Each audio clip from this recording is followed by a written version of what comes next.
Welcome to everybody from around the world.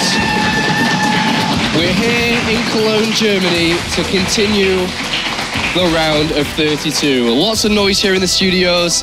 Welcome. This is the WCS. This is the Premier League. Joining me is, of course, a multiple-time caster now, is Jared Pig. As some of you may know, welcome back to the WCS, my friends. Oh, it's a pleasure to be here. Cologne's starting to feel like a second home. So. You've been here a lot now recently. Yeah. And more to come over these next couple of days. And also joining us for the first time is the more recently retired professional gamer, Sam, also known as Bling for you guys back home. Welcome to the WCS on the other side. Yeah, thank you. Great to be here. Obviously, a full table or desk of Brits. Yes. I think we're going to class Pig as a Brit. Former, I guess. Yeah, I mean, we kind of rejected you guys and you all kind of realized Australia was the better place to be, but yeah. You do have that luxury of a wonderful country to live in, but of course we have the accent overall. Moving forward now, thank you very much, gentlemen. Let's take a look at the tournament structure. Of course, we are here to continue the World Championship Series Round of 32. As you've already been following, I would imagine, the Round of 32 groups A, B, C, and D have completed in the Burbank, California studios. Over there it was completed with Rotti and Nate and, of course, Chobra. Now we're in Cologne to continue and finish the Round of 32 before moving to the season finals, which is going to Poland. The round of 16 will be taking the 16 best players to play at the season finals. And of course, we'll move on to the bracket stage when we get to the top 8, where we will once again crown another WCS champion. We've had Pult, we've had Hydra. Who is next this season? It's going to be interesting to follow. Let's take a look at the prize pool as well while we're talking about it, because there's a lot of money up for grabs. $30,000 goes to first place, or what it would be to be a first place finisher within the World Championship Series. Scales all the way down to $4,500, which is what every single player has made playing it into the Premier League, and you guys have had the pleasure of receiving in the past, and of course goes up to a juicy $6,000 if you make the round of 16. A lot of money within the WCS, Sam. Yeah, wish I could still make it, to be honest. Now I'm here. Yeah, there is a lot of money. There's a lot of pride on the line at the same time. And I think this group in particular, actually, I don't think they care about the money just as much. No, they're more so about the WCS points, which we can take a closer look at, as of course that is the backbone of the World Championship Series. First place in the world is of course Hero, who has been for quite a while now, and recently climbing into the top 16, overtaking SOS is TY, who, if the global finals at BlizzCon were to happen tomorrow, would play. But of course, there's still a season left to go. And as you can see at the bottom parts now are the players that are competing in the next 4 days, and the ones highlighted are the ones competing today. Lilbow up there as the highest ranked player out of the 16 that we've got here today, Jared, over the next couple of days. Yeah, Lilbow's, he's got a lot of points. He's still a bit far outside of that top 16. There's a big gap, but when you look at how many points there are in the World Championship Series, like a very good run here definitely puts him in the running. And I know a lot of players say like, oh, I don't want to focus too much. I don't want to put too much pressure, but he's been saying, I want it. I want to go there. So I think he's got his heart set on coming out first place in this group. Yeah, there's a couple of players with Lilbow that if they were to win the tournament, to win the season, would be playing at BlizzCon, would jump right up there. But of course, that is a long way away. We're only here in the round of 32, and we can take a look at those groups. As mentioned, we have already completed 4, and here are the players that are playing in the season finals. Pult Betrayus, Hydra, Elfie, Jadong Sen, Marine Lord, and Igers will compete at the season finals, and the 8 players to make it out from the ESL studios over there. And now is E, F, G, and H. Today we'll be starting in Group E, tomorrow F, the next day G, and the final day on Friday, where TLO will play, we'll have Group H. So a wonderful set of players there. Sam, what player stands out the most for the ones that we're going to be seeing over the next couple of days? It's got to be TLO, and I'm not just saying that to please the German crowd here, but I feel like it's his time. It's been well overdue. It's the last Heart of the Swarm series for the WCS series, and I think it's time. He's going to do it. All right, well, on Friday, we'll definitely have to check to see if Bling's player can perform, but is there one for you as well that stands out? I mean, TLO is always great to watch, but personally, as someone who ladders on the North American ladder a lot, I am looking forward to finding out who Hitman is, what he is like in person. Who is he? He's been a mystery for a long time. He's been stealing my ladder points. He's been stealing everyone's ladder points, and now he's finally here in Premier League. So we're going to see him in just 2 days' time. And confirmed he is playing in Cologne, Germany, and will be here very shortly. We'll be playing over the next couple of days. If you are interested, by the way, in playing some Fantasy League, then join below with the link just kind of down there somewhere and sign up, join in, and see how you rate against some of the other players and other competitors that are playing within the Fantasy League. And of course, check the ranking and compare yourself. You may be not as good as predictions as me, but you can seriously try your best. Boys, it's time to start thinking now about Group E. We've got 4 fantastic players. Let's introduce them.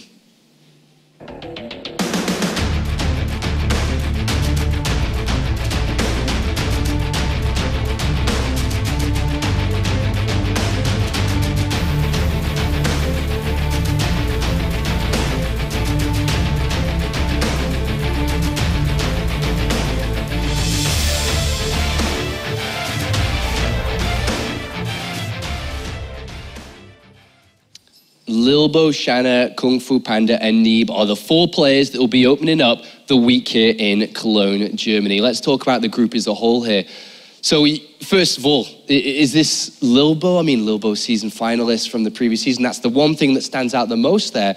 Is it a battle for the other 3 to kind of grab a second place? Is it that simple that Lilbow should be first place and everyone else second, fighting for that? It's a bit of a mystery. I mean, Lilbow definitely stands out as that guy who recently has been doing so well. He was last season's runner-up. But I think Kung Fu Panda recently, especially last season, is starting to make a reputation for himself. And especially because we've got a group with 3 Protosses. He's a Protoss specialist, a PvP specialist. I think he's got a good shot of doing something, surprising. And I think the real wild cards, though, obviously we've got, Neeb, and then we've got Shanna from China. And there's not a lot of match history when you bring these people from different continents. They compete in different leagues. So I think we're going to see some clashing of styles. And for me, what excites me the most is that Neeb and Shanna have both swapped from the opposite races in the past 12 months. They've actually, Shanna was Protoss, he's gone Terran. Neeb was, of course, Terran, he's gone Protoss. So you've got this kind of clash there, and no one's going to be complaining about balance, whoever loses, if they do go head-to-head. What are your thoughts on Group E? I'm going to go the other way. I think Kung Fu's the favourite. I've played against him a lot on ladder, and I know a few other Protosses, or European Protosses, can kind of have the same opinion as I do. He's a very strong Protoss player, and like you said, Pig, he is a PvP specialist, and I feel like their 2 styles up against each other it's going to favour Kung Fu. All right, well, the first match of the evening is going to be Neeb versus Lilbow. We'll talk about that in a second. The second match, Shanna versus Kung Fu Panda. So an interesting map, interesting set of players, 3 Protoss players and a Terran. There, of course, multiple races. That is a funny part of this group. Well, let's focus now on match number 1, Neeb versus Lilbow. An interesting first match here, as Neeb has played in a lot of World Championship Series before, and we'll talk more about him in a second, but let's focus on Lilbow first of all. Lilbow, Season 2 finalist for a long time in the European scene. I know that you've been well in the last couple of years, Sam. Has been a player that's very close to breaking out, but not quite there. Was dominating the French scene, but not quite there. But then all of a sudden, Season 2, he just hit it out of the park. He did, and I wouldn't say it was a surprise. He was performing consistently well online, and pretty much every pro in Europe was saying how good of a player he was. Unfortunately, his first kind of showing in WCS, he didn't actually make it too far, but like we saw in the previous season, he went all the way. He went all the way, and he's a player who comes in as rank 23, Jared, is a player who everyone out there is like, oh, come on, he can go to BlizzCon, he can do it, he can do it, he can do it. He can play at the global finals. He believes it, and he actually wants to go, and we haven't seen that type of confidence from a player in a long time. Yeah, he's really got that, and I think he is a player who's a bit momentum focused. If you think about his past performances, you often see him on camera after a win looking very confident, and he's got this kind of commanding expression on his face, and you can see him kind of building up that confidence in himself. But on the other hand, there have been a couple of times where sometimes if things aren't going his way, he can get a little bit overeager and maybe all in a little bit too hard or kind of throw all of his dice in one cup. But generally, like in this group, his experience is starting to show. He's starting to turn into a real monster. I mean, he had such a good season too, but there has been tournaments, and we can't skip over it here, where he has been eliminated early. His style has been picked upon, and he has lost in the round of 32, in the round of 16, not quite hitting the same form of heights in season 2. Is that a problem he'll face this season as well? Is that kind of a struggle of his? That's the thing as well, and I mean, you can pick apart his style, and Neeb, we don't know much a lot about him, so the fact that he gets to watch so much of Lilbow as a player, Yeah. You know what I mean? Like, Lilbow doesn't know anything about Neeb, really. He saw the series probably against Stardust, but I'd be a bit scared if I was Lilbow, to be honest. All right, let's talk a little bit about Neeb then. So the 17-year-old travels over from the United States here to Cologne, Germany to compete in the World Championship Series. Here he is on stage. Got a definitely tall task ahead of him, but when we look at his result that he played in Challenger, and that is just the one thing that stands out in recent times, this guy, because as you said, there isn't that much info about him. He took down Stardust, and in a way, you could say put him to retirement. Jared. Yeah, it was a really surprising win. I think a lot of people in the scene were very shocked at that. They kind of went, wow. And you got to remember, he's only been playing Protoss for a year, and before that, he was one of the most consistent American Terran players. He was in Premier League many, many times, and he's actually, I think, made the successful swap quite quickly. The question here is how solid overall. That was one series. It's a best of 5 against a great player, but is he going to have the depth to kind of go through multiple opponents here today? And I think that's going to be the real test for him. Is he dealt with the travel well? Is he dealing with the stage well? And is he going to have enough depth of play? I mean, for a lot of European players and European viewers, you may not know Neeb that well, but he's played 6 Premier Leagues. That's really, really impressive for a 17-year-old, Sam. It's incredible. That's a lot more than I have, and I know how hard it is. So the fact that he's done that, he's confidently switched to Protoss and is able to still enter the Premier League, it's impressive. Like, there's nothing else to say. Okay, let's talk about these matching up then before we get to the map vetoes. Lilbow versus Neeb. What are we thinking when we look at these two head-to-head? I think Lilbow is going to be going into it playing his style, playing exactly what he wants to do. And he's usually a player who's very commanding, a bit more aggressive in his play. And I think what I feel like he's got a clear edge in this matchup, and it's because when I look at the way they play, I feel like Lilbow's this player who's very confident from very early on in the game, and he's looking to grab edges at every single corner. At every moment, he's kind of looking to press his advantages, and I feel like his killer instinct is right up there. Whereas I feel maybe Neeb's on the opposite side of the spectrum, where he's a bit more careful with planning out his play. You'd agree? I definitely agree with that. I watched the series against Stardust, and there's no denying that Neeb's macro play is well up there. He went toe-to-toe with Stardust, actually taking games off him. But at the same time, coming to this stage, his first kind of offline, performance with Protoss, is it going to go the way he wants it to go? Are the nerves going to affect him? Is he going to be able to defend how he usually does to get to that later stage in the game? And as we know from Lilbow, he's an aggressive player. He'll be throwing all sorts out there, so... All right, well, the map vetoes have been done backstage. We'll get to that in a couple of moments, and I'd love to hear your thoughts here. Sam is our resident Protoss expert. You were more recent to retire than Todd, so you can take that away from him. And we'll get to that very, very shortly. But Protoss versus Protoss in a best of 3. We've talked about this many a time in many a WCS show, any show, DreamHack and Intellect Stream Masters. This can be a devil of a matchup to play up on stage in just a best of 3 compared to, a longer, more drawn-out series. It can be. I don't know any Protoss player that can legitimately say that they enjoy playing the matchup. I remember back in the day when Parting said that it's not a coin flip, it's all skill. The next thing that happened, he lost the next 10 series on the trot. So it's definitely not a matchup that I think Protoss players enjoy. But at the same time, there is a lot of mind games involved. There is a lot of skill involved. So I still feel like the better player should win. It just depends who's better today. Okay, well, it seems like there is a couple of issues with the place. We'll jump into the game very, very shortly here. Is this heavily favored towards Lilbow, as you mentioned? Is it that heavily favored? If you were to put a number to it, 55, 45, 60, 40, where would it be? I would say somewhere about 75, 25, maybe 80, 20, but it's something where I feel like if Lilbow's just a little bit off his game and maybe slows down the pace and gives Neeb a little bit of space, maybe lets him get in his comfort zone, I think that can start to suddenly shift. But I'm confident that Lilbow wants this. I think he's going to come out swinging, and I think he's going to find openings to really put himself ahead and maybe put Neeb on tilt or just force his way into the winning position. Okay, this is going to be a best of 3 as mentioned. Let's take a look at the maps here. They're going to pop up on the screen down there for you gentlemen. I'd love to hear your thoughts on them. So the first 3 maps, Cactus, Coda, and Iron Fortress. Sam, what screams out when you see these 3 maps? I'm going to have to go with Cactus, actually, because I feel like 4-player map, Iron Fortress is also a 4-player map, but it's a little bit smaller than Cactus. So Cactus being the starting map as well, I feel like there's a lot of random kind of possibilities that go into that. So that being the first map from Lilbow, I'd like to see Lilbow kind of go for a standard map and take that lead that I guess everyone thinks that he should get. So I'm a bit confused by that, but I don't know, maybe there's some secret strategies that he wants to show. Well, let's continue forward then. Let's take a closer look at Cactus then. If this is such an important part for you, we can have a look at the map here and just talk to us why this is a difficult map to start on. Well, basically, like I said, there is 4 spawning positions, as you can see. But at the same time, proxy stargates are very, very common, and so are fast expansion builds. So if you're going up those builds kind of head-to-head, you're going to be in a bit of a tricky situation as the fast expanding player. And as we can see, Terra Mirror matchups played on this map already. So it is a kind of common map to play as a PvP matchup, but personally, I don't like it. Would you say this is I mean, you've pointed out this map as a big standing point here. Is this the most important map between these two now?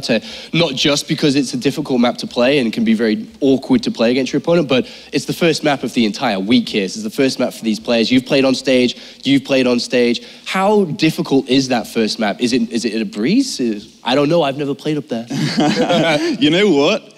It is, because all of those reasons, like you just mentioned, but for Neeb especially, when I studied his games, it looks like he thrives off that kind of just being comfortable in the series. Yeah. So this being the first map, being kind of a random map, if Neeb gets this win, I feel like that's definitely going to be a very good thing for him. How would you get the win, though? Do you go down the proxy Stargate way? Do you go for the fast expand way? Are you trying to be like reactionary and defending and find out what's going on? Well, I mean, we did see him play this map against Stardust, and he did go for that proxy Stargate. So whether he does that in the first map, I'm not too sure. He did throw out the cannon rush in the first map in the series against Stardust as well. So that's definitely in his kind of builds, and that's definitely what he can be capable of. But it's going to be a tough one, because is he that comfortable playing the first map of the whole round of 32 in Europe, playing against Lilbow, the first map of the day?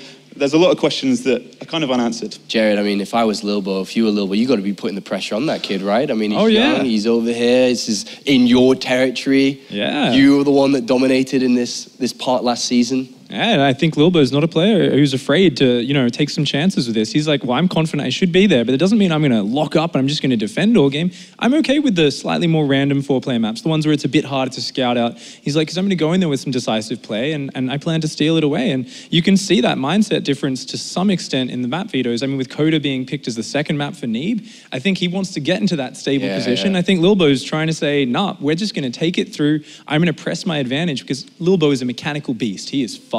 He is so good at multitasking and control. If he can force it into those situations a lot, he can keep on getting advantages. I think he wants to bring the fight early and just clean it up. All right, we're going to go to the commentary team in a quick second here. Before we do that, I need your predictions. I have to get it down on paper, kind of verbally, I suppose.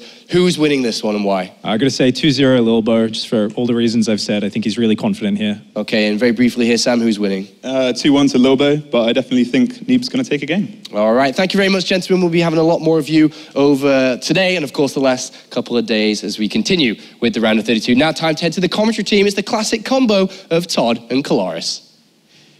It's time to see if second place finisher from Season 2 can topple a gentleman who we haven't really seen in 2015 that much. This is his first Premier appearance here in 2015 for Neeb. Yeah, not his first time to Germany, though. He was there before for a tournament in the past. WCS back then he was as well, and ended up playing pretty well in it, but didn't go quite as far as he would have liked, I think. Neeb, for me, is a player who's always had potential to be great, but never quite, had that spark to actually be able to exploit that potential, and went very, very far in a tournament, say something like a top 4 or a finals. So this definitely could be the time, because he's playing pretty good these days. His challenger match against Stardust was nothing short of impressive. And we'll see how Lilbow is going to go up against him, who we know hasn't exactly had the most confidence in his Protoss versus Protoss compared to his other matchups. But he is looking for glory. He is looking to move on and try and find himself that BlizzCon spot. He has to start now here in Season 3. As we get to the bottom right-hand corner, it is our blue Protoss representing Team Millennium. It is Lilbow. Warming up his hands as he faces off against that man in the distance.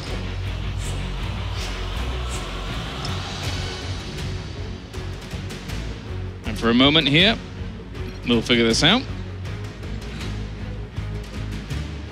As Neeb Hasn't been on the stage for a little while, as you said.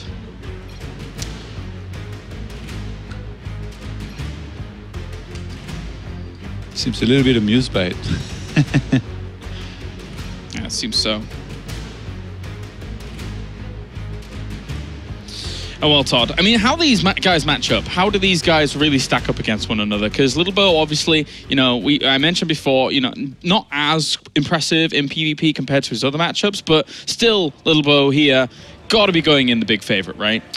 I think so, but at the same time, Neeb is definitely a little bit more a wild card in regards of not having too much content out there that you can study from other than his matchup against the Stardust. And we're going to be remaking the game here in a moment. Yeah. So I'm going to be starting that over. Yeah, Lilbow, like, there is quite a few games out there that you can watch, quite a few VODs that you can study of him, where you can definitely pick up on things he likes to do, trends and all that, which always helps going into a league match like this, so to speak, as in you basically get time to prepare. That's the big difference between a weekend-long tournament and WCS. When you go into a groups like this, you got 3 opponents that you got to study, and Neeb has definitely got an opportunity before this group took place to study a lot of games, I think, from Lilbow. Yeah, interesting thing of Neeb coming into this group, especially going down the line a little bit further, is that he used to be Terran, and one would consider him to be one of the most impressive Terrans in the American hemisphere for a little while there. So do you see Neeb being able to do something here against the likes of Shani, for example, because he will know both the matchup from both sides of things? Yeah, but the same thing can be said about Shana, actually. It's who true. Also switch race. I was joking, actually, backstage earlier that if that matchup happens, Neeb against Shana, whoever loses has no right to complain about balance because, well, they're both race switchers. And Well, if you know the matchup from both sides, yeah, one would completely understand that. I mean, I think it helps a lot, and it's actually a very undervalued thing in the pro gaming scene to properly study other races. Most players, most pro gamers, they really study their own race and its strengths. Yeah. And I feel not enough the opposite race that they're going to have to face eventually. all right, well, we're loading back up onto Cactus Valley here for game number 1. Lilbow just kind of going with the blows here and is happy to remake and keep on going here for now. And a lot of weight is on his shoulders, really, not only for the international scene here to have someone make to the top 16 at BlizzCon, but also, especially the French scene, look to Lilbow as a sign of hope. They've got a lot of good players at the moment, but Lilbow certainly leads the charge. Let's get into things once again for game number 1 here between these two Protoss players, as Lilbow looks to continue on. We do have here, representing Millennium in the blue, it will be Lilbow.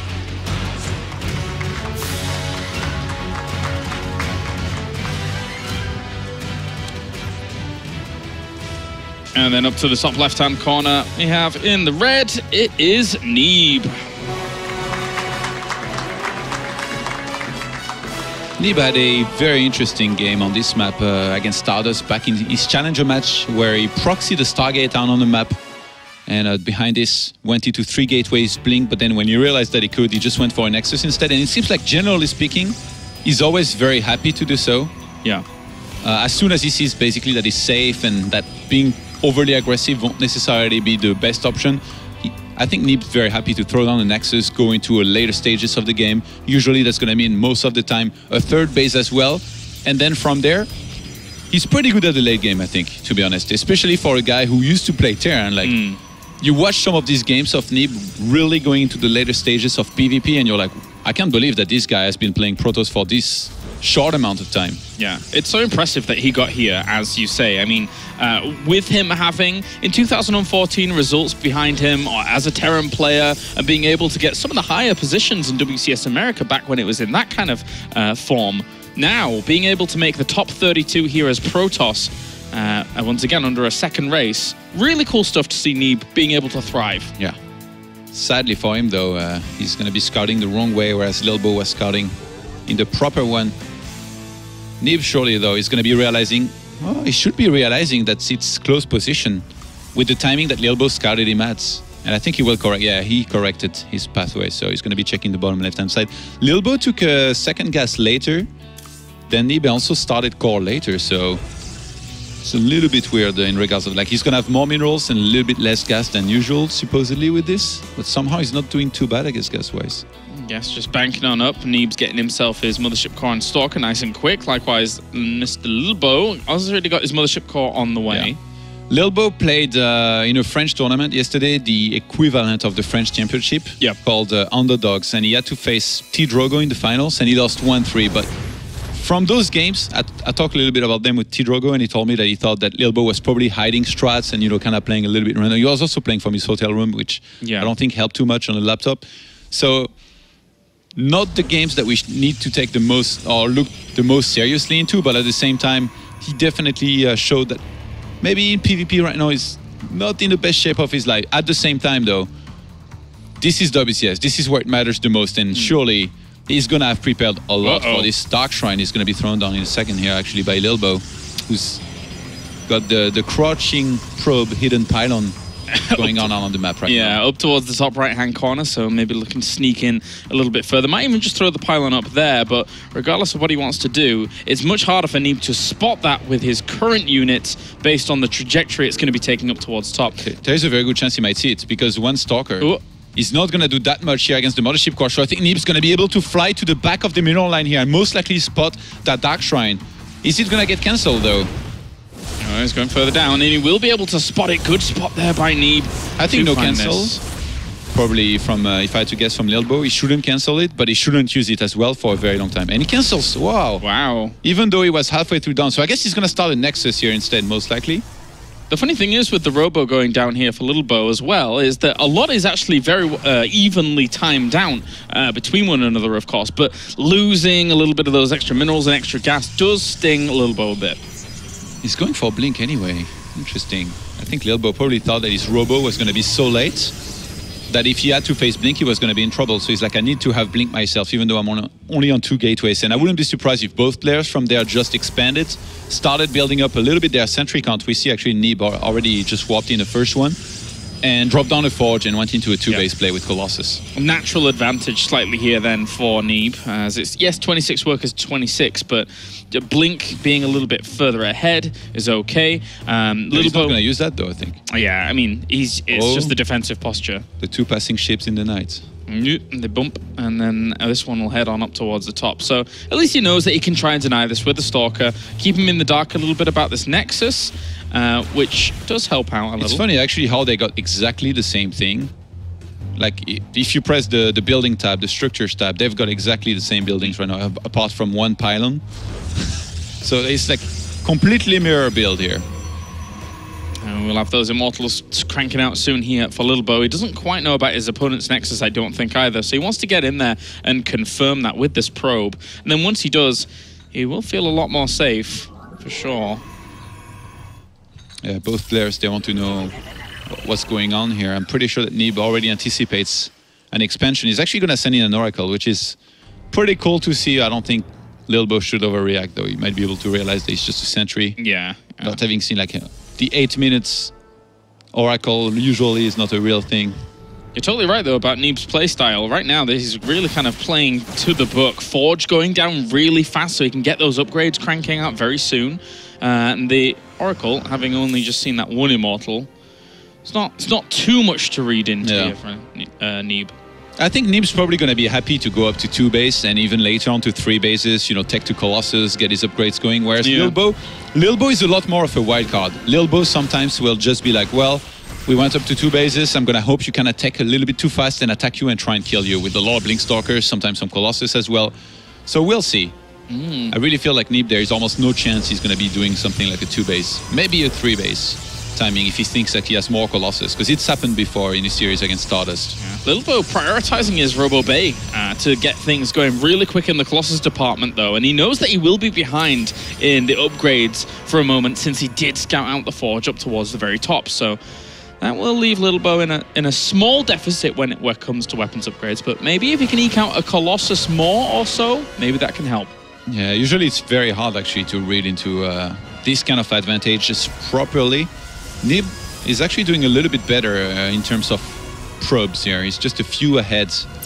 He's actually already going for a cannon in his middle line in his main. That's definitely a bit on the early side of things. But I guess yeah, he saw that the Dark Shrine was cancelled, but I guess he just wants to play it safe here to make sure he doesn't take any damage. And Neeb is going to start a third base, as I had anticipated there. And actually he does that without even starting additional gateways before, which is can be a little bit risky, but I fully expect the gateway explosion to happen here in a second. Thermal Lance already on the way here for Lilbow, as he does have all that gas truly acquired to be able to get that going very nicely, very quickly here. And from that point on, that probe over to the right-hand side, I believe, might end up spotting this pylon if he goes a little bit further, but doesn't manage to go up to the high ground. So that's a good little position for it right now. And also that probe could potentially sneak around and throw down a pylon itself for some assaults later. Yeah, Lilbow delayed his own third base by a lot here. And now he scouts a Nexus that's pretty close to finishing. So Lilbow's going to be faced with a choice here. Does he go for an attack himself or does he go for a Nexus? And I think he might have to go for a Nexus here no matter what, but might try to apply some pressure regardless with this.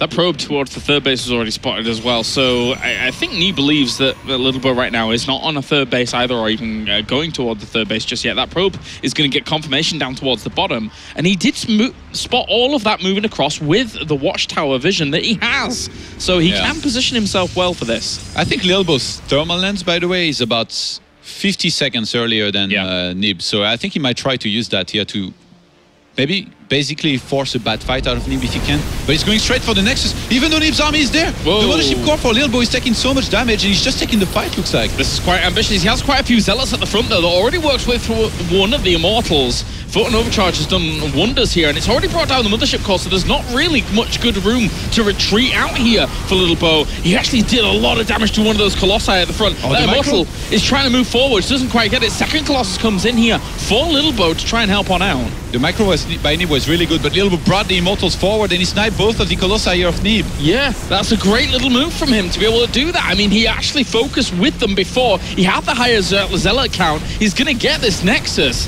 and that's a lot of damage Lilbow did there in a very tight window. And behind this, he's got his own third base on the way. He's warping in Zealots right into the fight there, and while still having two Colossi alive, a third one's about to rejoin them.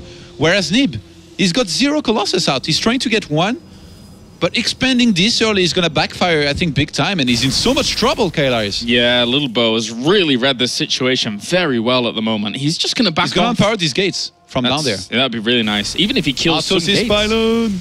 Oh, poor guy. This is going to be a little bit brutal. He needs all the reinforcements he can get here against this army. Again, there's 3 Colossi. That's a lot of firepower, but Lilbow looks to be backing off on the advantage that he has in his third base. Yeah, I think he got afraid that he might get sandwiched here or something, not being able to see the entire army of Neeb, but at the same time, he knows that he has a third base, so there is really no need for Lilbow to attack here. He can just come back, and as the third base of Neeb is finishing up a little bit later on, then he can re-attack later on and finish it. What a strong advantage has just seized himself with the very, very well played out fight. As you said, you know, those Immortals actually being able to focus down on the Colossi, because I don't believe they had Thermal Lance, right? So exactly the same range in those kinds of fights is going to leave you pretty much in a very bad spot. This is really the kind of fleet that you can't really even read into that much. Like, it's very hard to actually like properly realize that you have Thermal Lance much earlier, but in this case, Lilbow might have, and the fact that he scouted an expansion about to finish already meant that he was going to be in trouble, so he had to make a drastic choice. Some of the time it's going to mean you go into a second robo and you try to kind of turtle and get ahead on the Colossus count, and sometimes it means attacking, and with Lilbow a lot of the time it means attacking, and here that's what he went for, and he did really well with it. Yeah, he's just looking to finish it here. This is what I was talking about. Zealot advantage, Colossus advantage. He's going to have 6 out with this 6-1 rallying across the map here. Probe got sent into the main natural, I believe, there. Or it might have been a Zealot, actually. But it will get cleaned up. But the thing is that even bringing the Warp Prism along with this, Lilbow's army is going to be so ridiculous compared to Neeb's. Yeah, Neeb's going to be supply blocked here as well. He's got +3 on the way. I don't think he realized that he's about to die. No Nexus. Yeah, I mean, it's the right choice, but can he get enough? Yeah. Actually, if Lilbow attacks into that area here, it's going to be harder for him to take a proper fight, but I don't think he's going to. He can just wait. Yeah, doesn't even need to. He can just lay claim to this position. On Cactus Valley, this choke point in front of the natural can be as equally hard to break out of as it can be to actually, you know, break in through, because there is such a narrow choke point in between those two. It's like an hourglass shape almost. So you've got to be very, very careful about engaging through this location. Yeah. Neeb drops down 2 additional gateways here, realizing he's got quite a few minerals to work with, and he's actually way overly saturated on a natural there. He starts that Nexus again. There is always a chance in PvP if you turtle, like, I mean, we've seen crazy games before. I think it was Showtime against Naniwa, where like that last game, oh yeah, even though Showtime seemed to be behind the whole time in terms of army, he eventually built up an insane Colossi and Immortal count. And actually Neeb at those late game fights, he's really good. One of the things that he does best is always having a warp prism with his army so that he can warp in inside of his opponent's Colossus ranks, so that they kind of shoot at the Zealots that are warping in instead of, I guess, at the rest of the army of Neeb. So that's going to be one thing that can come into play if he can buy a little bit more time. But if Lilbow attacks soon here, he definitely should be able to overwhelm the army of Neeb, because it's 126 army supply to 107. He knew there was Zealots to this right-hand side, though, thanks to the warp prism that was spotting. So he's going to just try and push in towards this third base from this angle, and then... That warp prism is actually loaded up right now. With the Zealots for Neeb, yeah. Just to be able to mess around with them. I think Neeb ideally wants to photon overcharge and then go into the fight, but might be forced to go into it before. He's chasing Lilbow. Colossi are already getting quite a lot of shots off here, and the charge has gone through. Warp Prism isn't going to be able to do a lot at all. I mean, it's already on some of those Zealots, so it is causing some extra damage from being denied at the front, but there's so much overwhelming this army. There you go, GG. Game number 1 will go to Lilbow. The move over towards the third base, just really, really strong stuff there to start things for Lilbow. Yeah, Lilbow's army in that attack didn't even look that overwhelming. He just had a few more units, but Neeb got caught completely off guard. And at first it was really weird too, because Lilbow, it looked like he was attacking the Nexus for a moment, and he wasn't even looking at his army, but he was. Like, he spread out properly, and then he sent the Immortals on this Colossi of Neeb, because I think as soon as these Colossi from Neeb started shooting at these units, Lilbow realized there was no thermal land, so he was like, well, I'm just going to take you down with the Immortals, and that was the winning move. Simple as that. Yeah, very, very well done. Now Neeb obviously going to have to collect himself a little bit against that. He was in a good position to start things off. You know, he was doing a lot of things right. He was able to spot the Dark Shrine. He was able to try and transition onto his natural at a good time. He was ahead economically, which means that you're behind in army usually, so you need to be careful for a move out. And I think it just came down to he wasn't anticipating this attack at all. Yeah. So are there any things there that you think that Neeb can iron out, just not taking a third base as quickly as that? What Scout better. If he had seen it coming before, I think he would have been able to chrono boost out more units, maybe even get like some extra static defense, like 1 or 2 cannon can make a difference. Or even just chrono boost his thermal lance a little bit better, I think would have helped a lot, clearly. Well, we're going to go to a short break, guys, and when we are back, it is going to be game number 2 between Lilbow and Neeb.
Back in now for game number 2 here between Lilbow and Neeb, as Lilbow really showed strong mastery and decision-making and understanding the race more so than anything, realizing where those windows were and where they aren't. Yeah, it kind of seemed like Neeb really got caught off guard here, though, from this, and now he's definitely gonna try to look out a lot more for this kind of timing here from Lilbow, I think.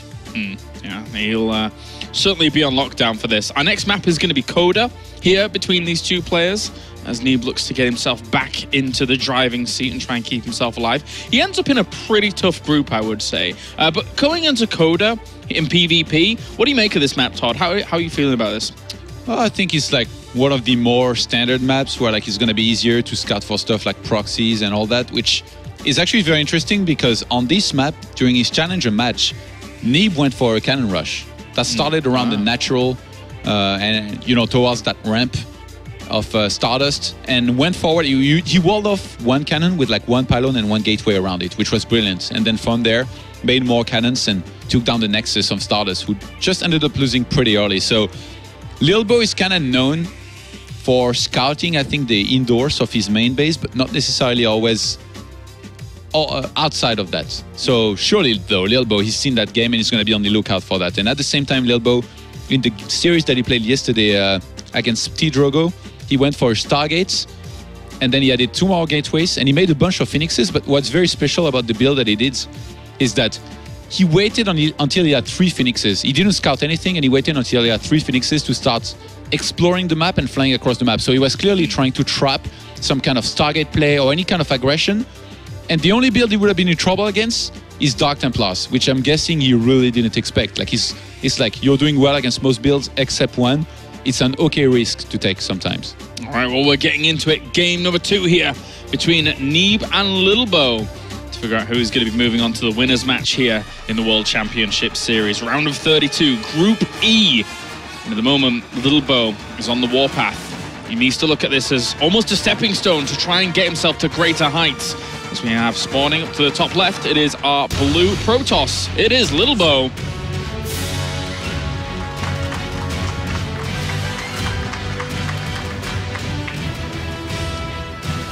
And to the bottom right-hand corner, we have our red Protoss. Coming from America, it is Neeb. By the look of things, might not be cannoning, because last time I'm pretty sure his forge was towards his ramp. This time his pylon is in the back of his mirror line, so it looks just to be a standard gateway here, most likely by him, which I guess makes us all happy, even though cannon rushes are fun. They're not quite the realest games out there that you can see at times. Yeah. And, you know, there's been a lot of talk about how Neeb does have some confidence in his macro play. And I think if he'd have gone into the later fights with kind of level pegging there, that warp prism play he uses with the zealots dropping across it, it did negate a lot of damage, but he was extremely far behind by that point. It can change a lot, but in that game it was always going to be kind of irrelevant. Yeah. So yeah, I kind of want to see like a closer game in regards of that, where like both players potentially could be maxed out and then using that warp prism, because I feel like he's one of the guys that does this the best, and he does very well from games that go into a 3-base, like a proper 3-base against 3-base situation where both players are like decently passive to some extent. A true Terran in the end, trying to find some way to drop on your opponent, even in PvP. He finds it, and yeah, it's quite devastating if it works out on a level field. But for now, we will have Lilbow here cruising forward pretty fast with his cybernetic score, actually, quite a little bit further forwards, about 20 seconds or so. Lilbow was looking out for that cannon rush, by the way. Came down the ramp, check around his natural the whole way there. 3+3 seem to have been done here at about the same time from both players. You can see their gas is like pretty much equal, just a few minerals apart. I think it's like 8. So could be anything. I think that both players, though, they really like to play Twilights. With Lilbow probably sometimes liking to add the Stargate beforehand a little bit more than Neeb. Neeb really strikes me as like, in a lot of the games that he had success with, he opened Twilight, added on 2 gateways, then made a Robo. So he opened Blink 1 base, and then as soon as he knew he was safe, he made a Nexus, and he was happy to play a longer game. Whereas Lilbow, quite a few times we've seen him go for a Stargate, and then behind is just adjust, you know, add his own Blink. I have to ask something about Neeb's building placement, also than anything else. Oh, there we have the Stargate on the way for you. Twilight Council are going to be going against that. But Neeb's initial building placement in the back of his mineral line, he may not have been anticipating a true hardcore like proxy or something like that. But is this kind of building placement something that is very good against that kind of play in PvP? It can come into play a little bit. I guess like if you get cannon in this position, then your gateway is not going to be in range of the cannons where like it's falling down anyway. But like you want to be able to see a cannon rush anyway. And Neeb is doing the build I was talking about. This is a build with which he's, I think, really, really good, and doesn't usually want to be aggressive, even though there is the possibility that you want to be aggressive. So you open 3 gateways like this, blink, and then you add a robo a little bit later to make sure you have detection on time against Dark Templars. Yep. You scout a lot to see if your opponent's going for some kind of expansion, because that's the only really thing that you should be very scared about. Because if your opponent expands quickly, then you're going on blink like this on one base, you kind of need to commit to aggression and do damage, because if you don't, then you're going to fall very far behind and die. And in this case, I'm pretty sure that Neeb's going to be very happy to see that it's a Stargate.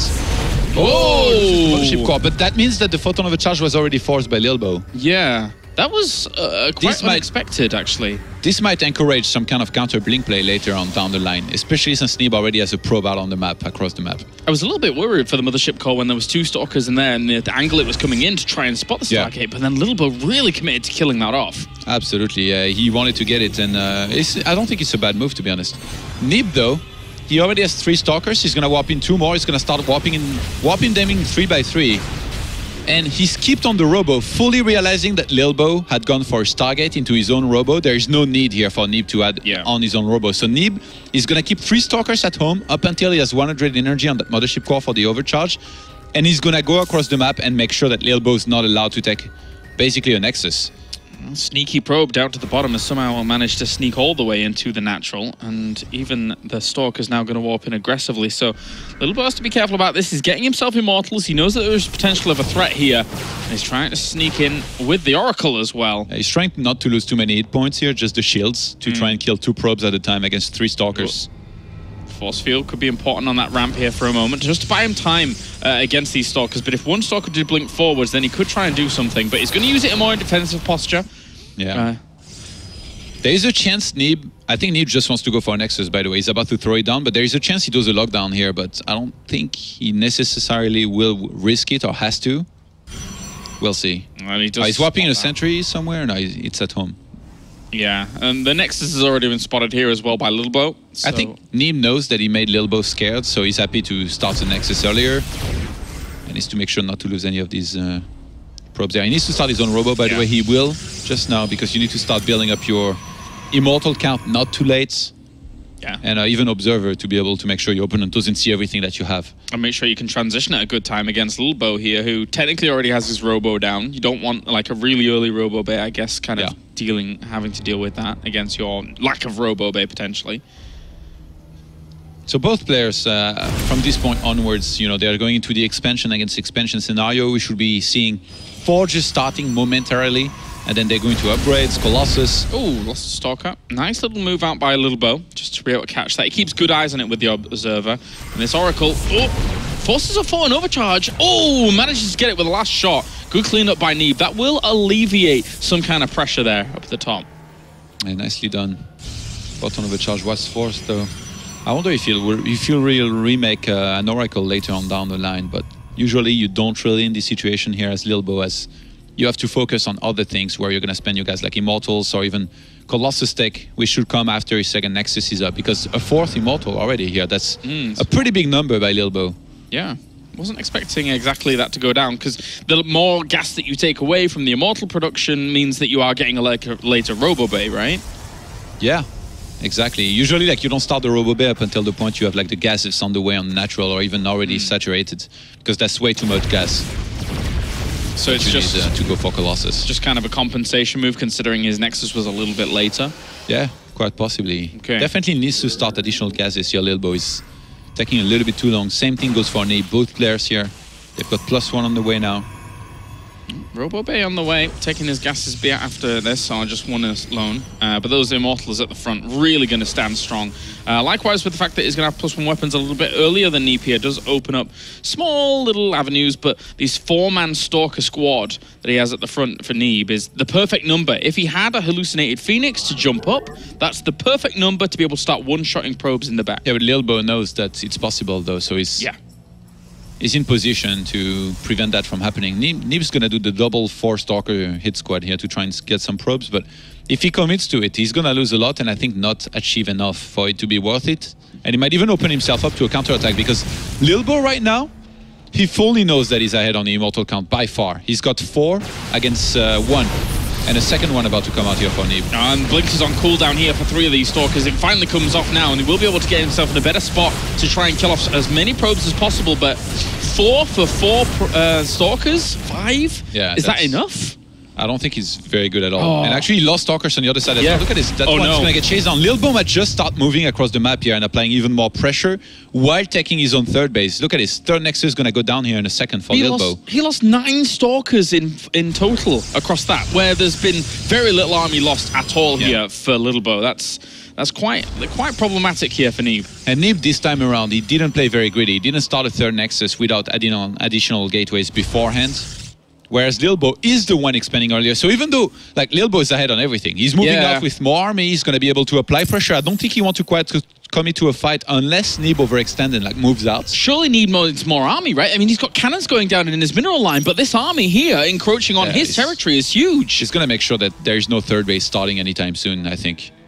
This is so difficult for Neeb to deal with at the moment. He's committing everywhere where it's not going to work out. This third base is going to get cancelled, guaranteed. And still, army supplies are 51 to 29. So Lilbow has so much strength because he has his first Colossus there as well. He's completely outplaying here Neeb so far. +2 starts here for Neeb.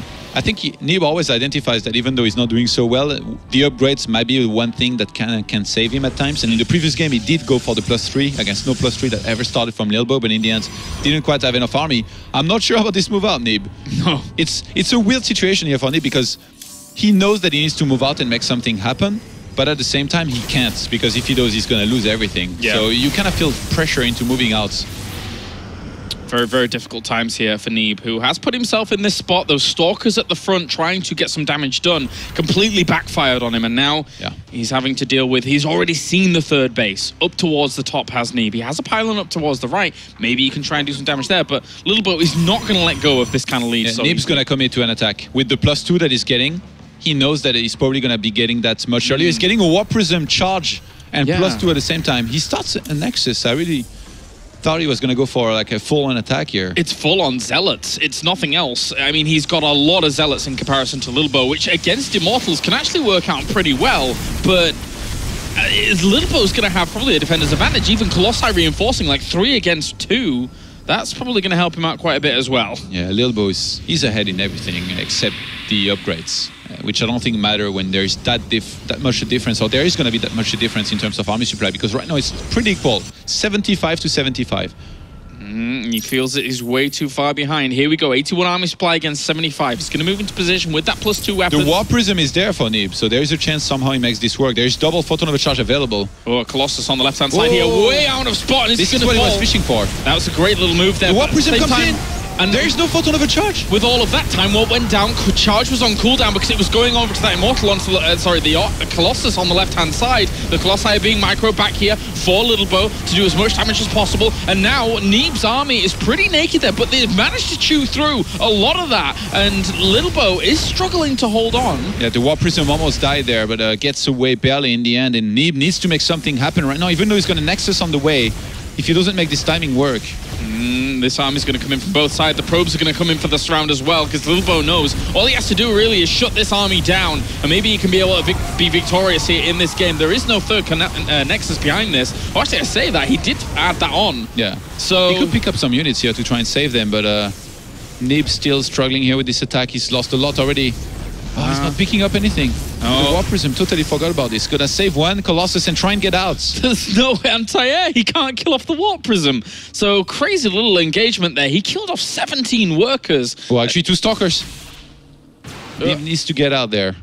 Lilbow's Does he actually want to attack there? He doesn't have a reinforcing pylon across the map, but he's got quite a few left over here. What a crazy engagement. Very hard to follow all the little nuances of that as they were going down. But Lilbow survives, but Neeb comes out with what looks like a real big advantage now. Lilbow starts charge and +2, as Neeb is about to get +3 finishing here in like 1 minute. So Neeb is definitely still in this somehow through this attack. Lilbow lost quite a few probes. Yeah, 17. It was a total of 25 have gone down. He's down to 53 probes to 60. So Lilbow, the more time he's giving Neeb now, the more Neeb is going to get, I guess, a lot of army out, and he's going to be able to fight better later on. But at the same time, I guess Lilbow didn't want to commit to a single fight himself, so he's just going to be corner boosting out probes right now. That's what he's doing across his 3 nexuses to try and come back here in this game economically. The one advantage Lilbow's going to have is the fact that his Colossus count is going to be a little bit higher here. If Neeb added on a second Robo, then I think he'd be in a great spot. That'd be very risky, though, because if there had been a counter-attack, maybe that's what he was worried of. So both players here going to be amassing Colossi, Archons, and charge lots as well. And Neeb definitely salvaging the situation very nicely, considering how far behind we thought he was. Getting that Colossus at the start of that fight on the left-hand side, the left flank, with everything being bunched up as it was as well. And he just had a vastly superior Zealot count. Need to reiterate that. It was very Lilbow needs to be careful. He could get caught out on the map here. Archon count is 4 here for Neeb. So even though he's behind on Colossus, if his army gets flanked from multiple sides or attacked very quickly here, and he's not time warping it. Look at this. Neeb, he wants to engage very quickly, sees that he can, so he's just going to pull back. He's waiting for a good opportunity here to time warp if Lilbow were to move out or overextend. Lilbow is adding on extra additional gateways there. But supply-wise, there is a big lead now for Neeb. 107 army supply to 88. He was bouncing around on the outskirts of that fight just for a moment there as Lilbow. If Neeb had engaged, actually, he had +3 against +1 here for a very long time. +2 just finished here for Lilbow, so he's going to start +3 himself, and behind this we have a 4th base for Neeb. He's doing himself a lot of justice after being able to hit that small window that he needed to. Remember, he did not have a Nexus. He added it on all the while that was going on, and Lilbow is trying to catch up with his 4th Nexus of his own. So much for PvP giving us fast games, yeah? This one's going the distance at the moment. Neeb has really shown a very strong level of understanding himself. Of course, Lilbow had that great read in the first game, but Neeb here in game 2, he knew what he needed to do. Going for the shield upgrades as well here.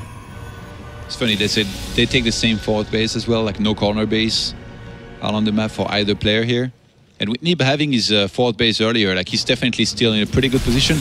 He's gonna come down a lot to the ultimate army composition though, which usually is greatly affected by the amount of Colossi, Immortals, and Archons that you have. The Zealots count is fairly irrelevant unless you get a big engagement on the map. Neeb seems to really want to play aggressive. He's going to move in for a big fight here. It's 8 against 5 at the moment. All the Colossi there from Neeb did start firing off, but again, it is 8 against 5. How much will that actually make the difference? Zealot warping towards the back here against Colossi, and he's going to have to move on away. He's doing it.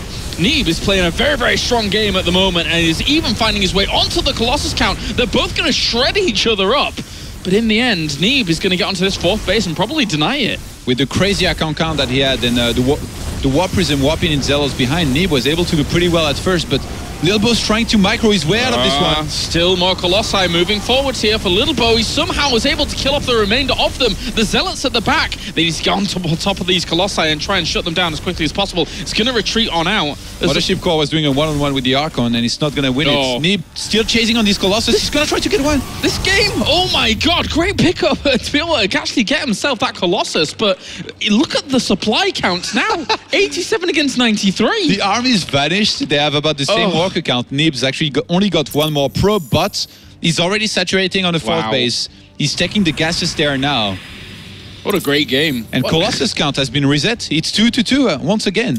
Unbelievable. And they were just trying to retreat out their wounded Colossi for Neeb on the other side, whereas Lilbow's looking pretty healthy at the moment. Yeah. He needs to get himself the gas up and running at his 4th. This could be the winning move, by the way. Neeb's adding on the 2nd Robo there, which is going to be very important over time, because if he starts getting this Colossi 2x2, and he's going to be in a fantastic position. Having these gases on the 1st base so much earlier as well means that his Archon count is going to be ahead once again over time, because he's going to be mining way more gas. Right now it's Lilbow that's really spent all of his minerals and gas and is a little bit ahead on the Archon count, but I mean, as long as he doesn't attack, he's not going to come into play. So despite Neeb going kind of toe-to-toe with the armies, he's still going to be able to create a better quality army in the next coming stages. Absolutely. And he's getting shields, plasma shields level 2 as well, which means that Neeb... Oh, he's warping in DTs. Is he going to use them, or is he just going to turn them into Archons? Maybe it looks like maybe he wanted to save some gas. Yeah. And he thought he had enough minerals, so he's warping in DTs instead of High Templars here to make some Archons out of. But yeah, if you pull 2 upgrades ahead, even if those upgrades are the shields, they can come in really handy here. Neeb is now ahead once again in supply. I mean, especially for Archons as well, they're almost exclusively shields. Oh, he's actually trying to get into snipe out some of these units with the Dark Templars. This is a clever little move, because that's going to cost a lot, but one of the Colossus does end up falling. Neeb stretching himself quite far. He's going to recall. And he gets that Nexus on he the got map. himself the 4th base. This is massive here. This might force Lilbow into a fight that he does not want to take here. Lilbow is really thinking about it. For a moment, he was marching towards here that 4th base of Neeb. Not sure why he's sacrificing those units there, though. They're really not going to do too much. I think Lilbow might just restart that 4th base and go into full turtle mode here. Really good showing by Neeb here, as he will have that +2 shields armor finishing up very, very soon. Looks like still two Colossi in the production tab here for Neeb, so as soon as these 2 that we see in the production tab come out, he's going to be on 6 against 4, and from there it's really, really hard to lose unless you take a very bad fight. That's all he has to look out for. Yeah, 7 Archons against 3, but as you said, the shield upgrades here for Neeb could definitely make a difference. No time warp available here for Neeb, but he's set up a good concave down that ramp. Lilbow's trying to poke, he's trying to bring Neeb into him, like whoever attacks here. Into that ramp is going to be a bad odds. Ooh, these lasers. That was a big volley. He cannot engage now. He would have to wait for his shields to regenerate before he would actually engage. Yeah. You know what they say, you mess with the bull, you get the horns. Well, you mess with the Colossus, you get the lasers. They've done well for themselves. And, you know, him poking forwards like that, got to be very, very careful. Once your thermal lances are on cooldown, as it were, for a moment there, those Colossi poke forwards and get some free damage off. 9 Archons against 6, though. And behind this, I really like the fact that he realized he was going to start building up a bank because he's maxed out, so he added on 3 more gateways, and he's even getting shields level 3. That's so sick. No armor upgrades here. It's all about the shields. He's going to be able to send his Warp Prism behind Lilbow's army if he gets attacked, or even if he attacks, and then start warping in Zealots right into the fight. So Civil War goes down in Protoss ranks here as he kills off a few of his probes just to be able to warp in a few more units to make his army even stronger. Yeah, and you know, there is always the argument of why didn't he send these probes to be sacrificed on Lilbow's army? Because he didn't want to reveal it to Lilbow. Because if Lilbow realizes, he might start doing the same thing to try and equalize those numbers in army. Yeah, it's a very good point. Very good point. And of course now, he just positioning himself. That's a lot of Zealots he's going to have charging up against this. And he has Archons to back it up as well. Army supply here in favor of Neeb, as he will be able to try and push forwards. The Warp Prism got sniped in the back here, but I don't think Lilbow has enough anyway. No, it doesn't look like it at all. The Colossi are going to be on top of very, very soon. The Archons at the front have tanked up. Here comes Zealots from the left flank as well against these Colossi. And there you go, GG. Game number 2 goes to Neeb. Great showing by him to know exactly when to hit at that pivotal moment after the 3rd base had gone down. Really well done. And he's happy with it. Look at him. He's very good in the later stages of the game. Like I said, if you go into a 3-base scenario and like it's more on the passive side of things, and actually he was even the one to take the aggression to Lilbow this time around. I do think that Neeb is very, very good in the late game.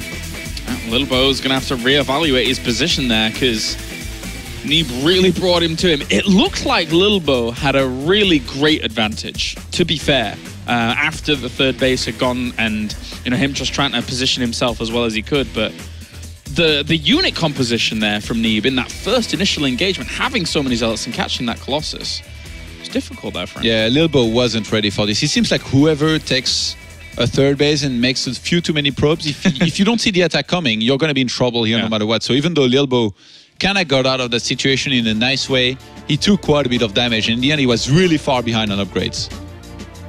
Neeb now 1 game away from a big, big upset here in our first series of the day. First series of Premier here in Cologne. As obviously we have just been handed the baton from America and are running on with it. But Neeb comes all the way from America and looks to upset the Frenchman.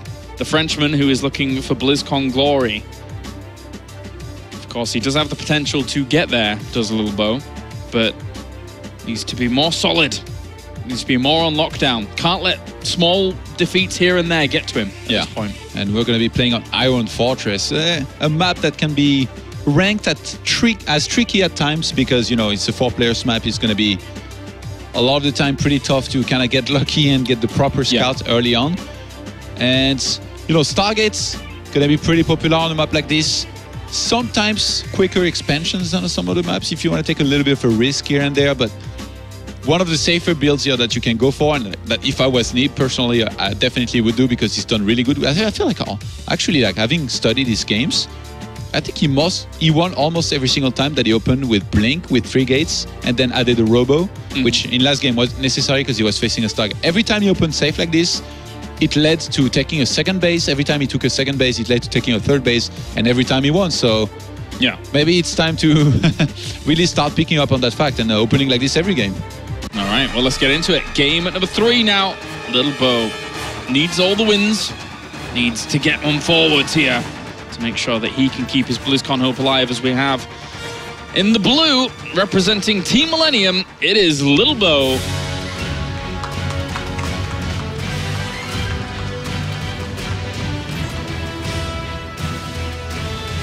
And then we have in the red, able to tie up the series, 1-1, representing America, it is Neeb. Is North America better than Europe, guys? Everybody loves to argue about this. So that's what it always comes down to when a North American player plays against a European one.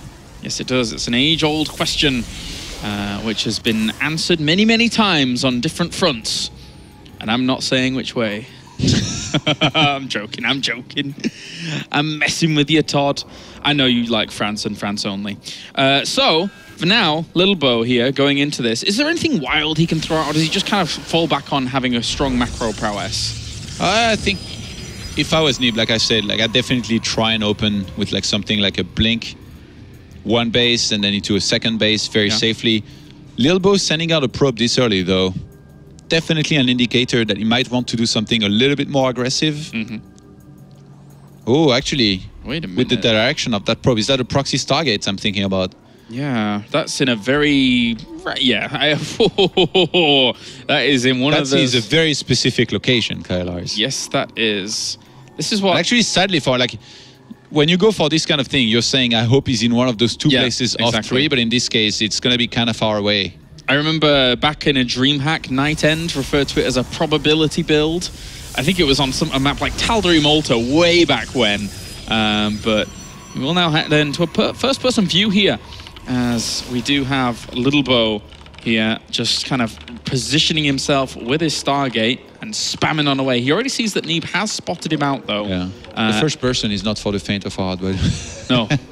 You could get a little bit This is actually seasick. a nightmare scenario right now for Lilbow. The last thing that you want when you go for this kind of build is to be scouted this early. I think Neeb is going to be able to identify pretty quickly what's going on. And that's what happens a lot of the time.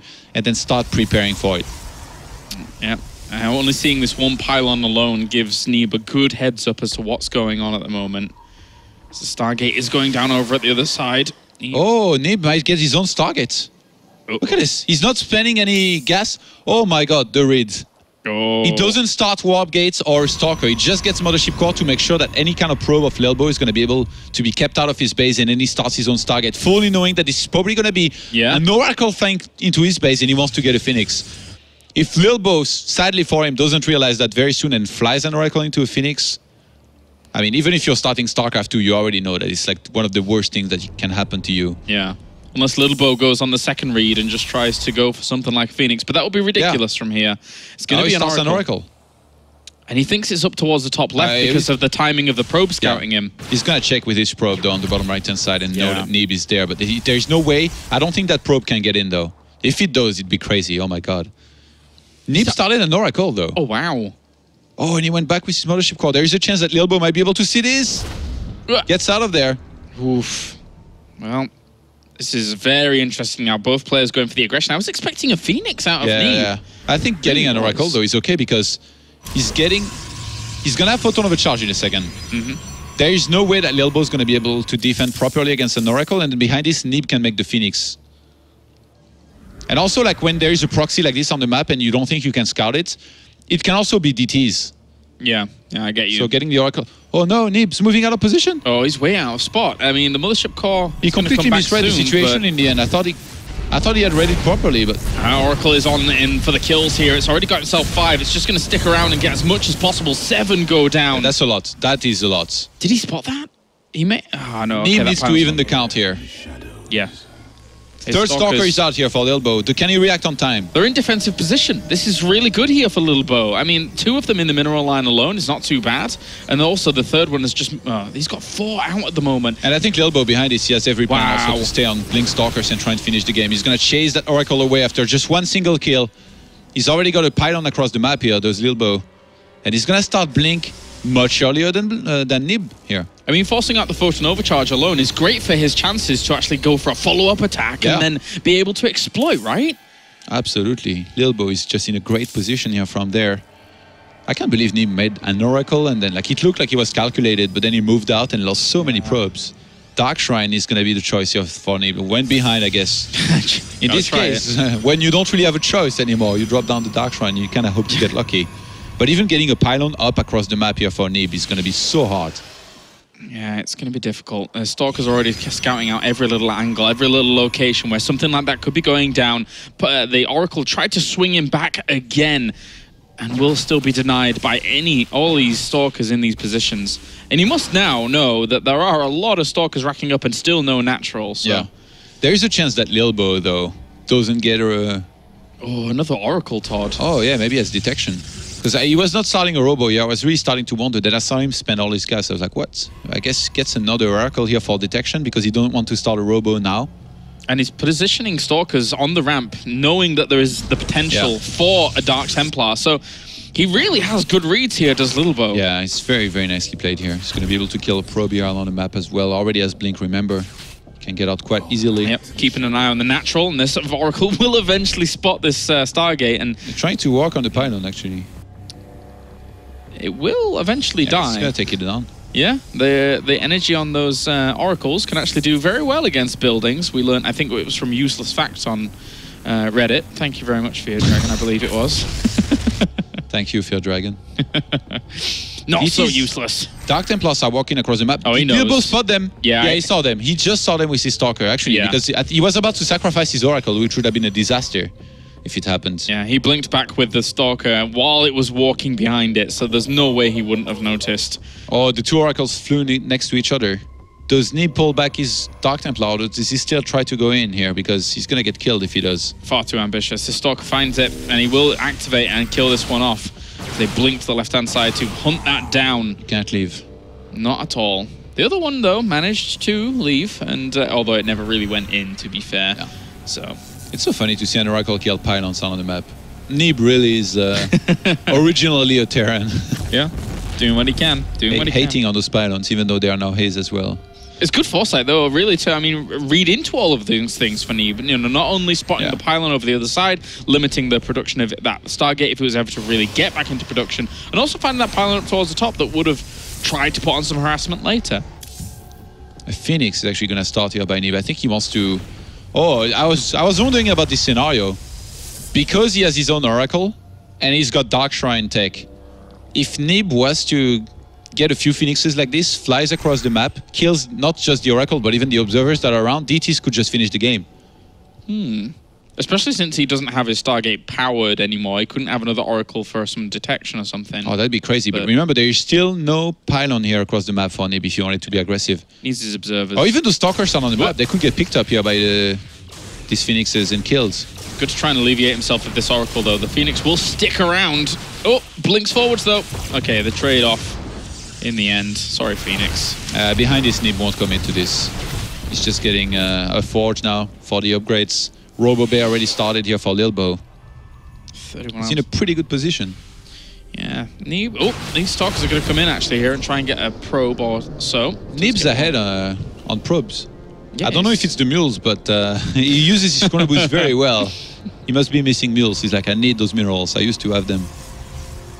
And we will see quite a large Stalker force actually build up here for Lilbow. 35 army supply against 29, but Neeb really committing to Immortals at the moment, knowing that he's going to need them. I think he's going to start scouting with Hallucination here in a second. Hallucinates an Oracle. He's going to see the Robo Bay here that is missing. That already went down here for Lilbow.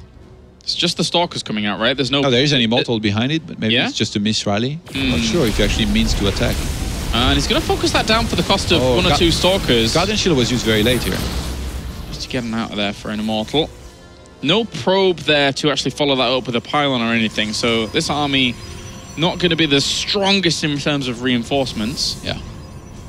Colossus production begins here for Lilbow. 3 more gateways going down for Neeb. He's feeling the heat right now. I think Neeb is taking quite a bit of damage here from the Stalkers, not really killing any. And he knows that in this game, he's going to need a lot of units to eventually secure another base. Lilbow gets a cannon in each middle line. He doesn't want to have to worry about some kind of DT or Oracle play, because remember, there is both available here for Neeb. Focuses one Zealot, blinks everything back, and just gets on out of there. Really good trade so far by Lilbow, because he has that kind of Stalker number. Even though he isn't reinforcing, he's still making really cost-effective use of them. Well, this might be a little bit more difficult, though. Yeah, he will blink away. No extra squishy unit there, as the Immortals did lead the charge. Yeah. Neeb's behind by 1 Colossus, but I don't think it's the end of the world. If Lilbow was to move across the map and try and attack, I think Neeb would have the time to catch up on those numbers, especially since Neeb's going up to 6 gateways here on these 2 bases, whereas for Lilbow it's going to be just the 5. And he's only now added 2, so... Ambitious moves there by Lilbow. But at the same time, his Colossus number really banking up, as you say. Yeah. This could get really problematic here. Oh, an Oracle starts for Neeb. Ooh. Gets another Zealot, gets on out. He might want to harass the mineral lines. And I like how one single Dark Templar, by the way, is guarding that 3rd base here of Lilbow, but Lilbow seems to know about it. I'm not sure if he sacrificed something, that DT's just got 1 kill. So I might just go over there and clean that up here with the Blink Stalkers. Yeah, maybe a probe did go over there to try and start something, but in the end, we'll be able to deal with that. And Neeb starts his turn Nexus before, and he also got the +2 earlier. Jeez. Somehow, Neeb. He's like a magician of Protoss. That early probe advantage seems to have really helped him out a lot, but at the same time, what are we looking at in the army? Because we have 3 Colossi to 2, not really that game-changing. Yeah. The Oracle's flying across the map, but the cannon's well positioned enough that the only weak point is going to be from the left-hand side. If Neeb identifies that, he's just going to suicide it. Okay, no. Try and guess what you can. 2, fly back in maybe later on. Doesn't want to lose any stocks at the front. Oh. Okay, so the last trade was a Stalker for a Zealot, which, you know, really isn't favouring Lilbow there. He's bringing the majority of his army forwards, though. Yeah, Neeb always starting his upgrades earlier is huge.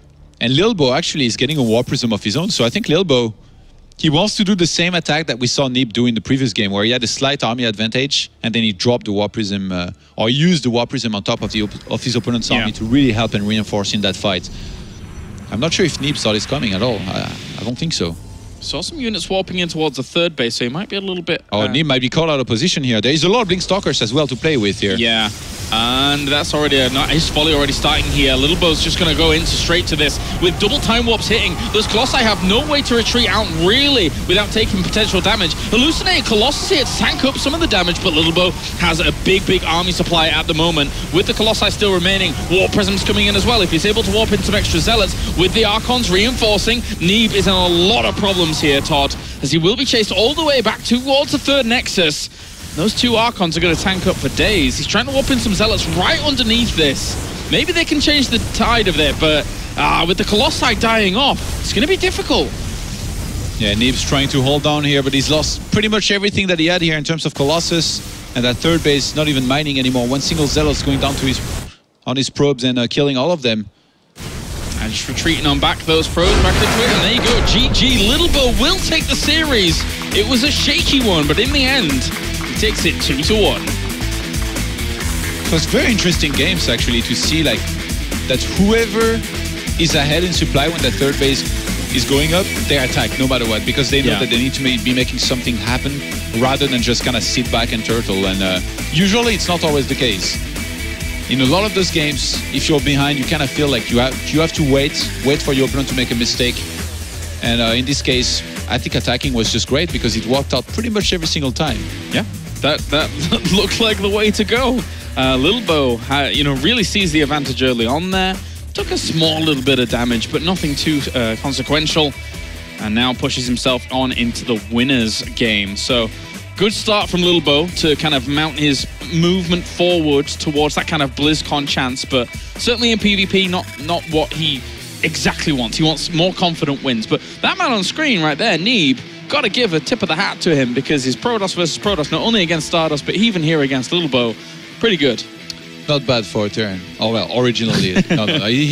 He's pretty good. I think I find him very impressive in PvP. Actually, I wonder about his other matchups. It'd be really nice if we saw him play against Shanna later on. Yeah, that will be the true test of who is able to do best in that respective matchup, considering they both played the opposing race before. But for now, guys, we can go over to the analysis desk with Apollo and the lads.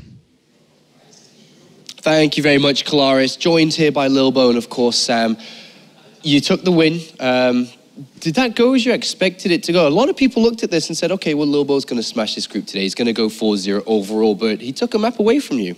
Yeah, because I think I'm not good enough in PvP, and the matchup is a bit volatile, and he played a bit better than expected. I expected him to go a bit more cheesy or like taking some risks, like every pot was pretty much, but he played safe, and I'm not that good in very long macro games, so I lost.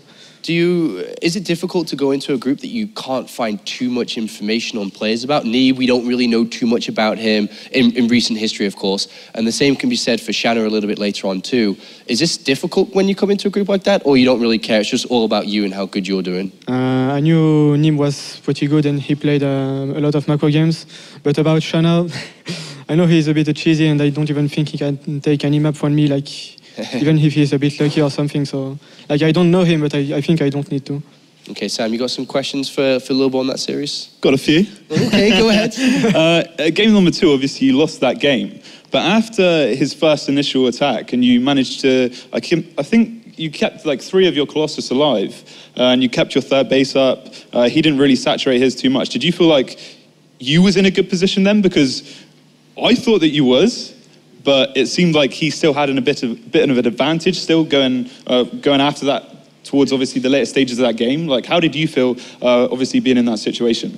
Well, I was not really sure what was happening. Like, I couldn't tell if he had a lot of probes on his third base or not. So I was like, yeah, okay, we just fought. So I will hope I'm not too far behind, that I will just play like nothing happened, and that's what I did. Okay, and game number 3 as well, you went for a proxy Stargate. Some might say that's a bit of a ballsy move to go and kind of the deciding game. Did you do that because you noticed that he was scouting with his mothership core, or did you plan that from the beginning? Yeah, it was because I like this build, and I knew he scouted 2 times with his mothership core, even on Cactus Valley, which is a 4-players map. Yeah.